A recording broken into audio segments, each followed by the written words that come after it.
So after this, only one more episode remains of Date Alive. Actually, pretty sad actually that this series is coming to a close. Although episode 13 is actually apparently a OVA, so I guess you could say technically we've got 2 more weeks, but yeah, I still don't really count that into overall the whole story.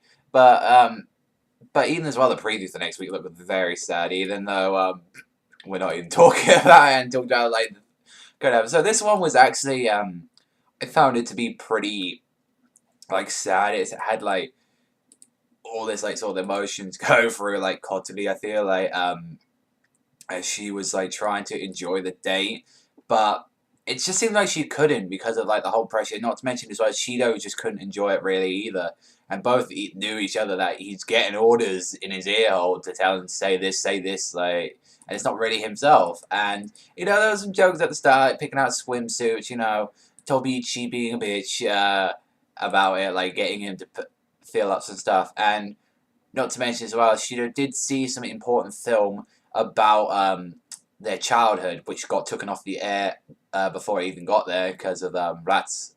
I forget what they're called, Ratsuka or something. But apparently, when they stopped the film, someone was there. Like, there's something suspicious there. Like, saying he was like, Shido was going, "Who the hell are you?" Like, and I don't know who that was. Maybe that was the spirit itself that possessed Kotori. Maybe that's what's happening. Like I said, I still don't know on what it. But this caused like Shido to try and remember so much that he ended up passing out.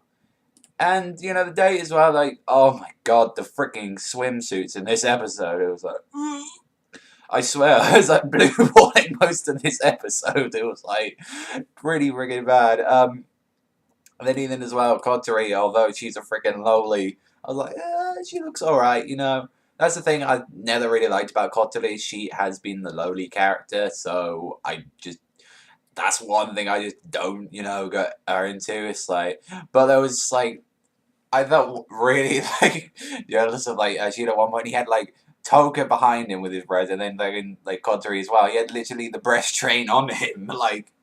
It was pretty great. And they're like going down the slume like at crazy speed so fast that they actually missed the whole thing and slide just off it. That was funny. But strangely enough, Kotori actually was holding on to him and actually started crying.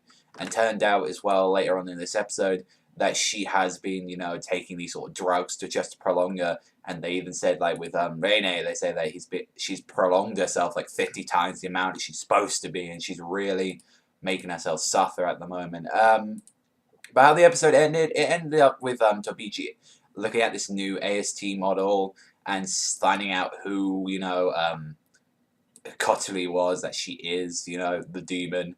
So, pretty cool episode. I'm sad that, finale's coming out and it looks like everyone's going to disappear at the end. It looks like, they are. And, I think like the last... it feels a little bit rushed because we still have stuff to be talked about with obviously I forget her name now, like the black Kuruimi. Yeah, Kuruimi. We still have stuff to sort out with Kuruimi, which I think they probably won't do. Maybe they might do that for a second season. Like they probably could do that. Like I did say, there should be a second season of this. They could do that. Like do a little bit more with Kuruimi and some others, but. Overall, I really enjoyed this episode. It was a very, great episode. But that's all from me, everyone. So thank you very much for watching. As always, remember, Shido Panda, sign out, and I'll see you next time.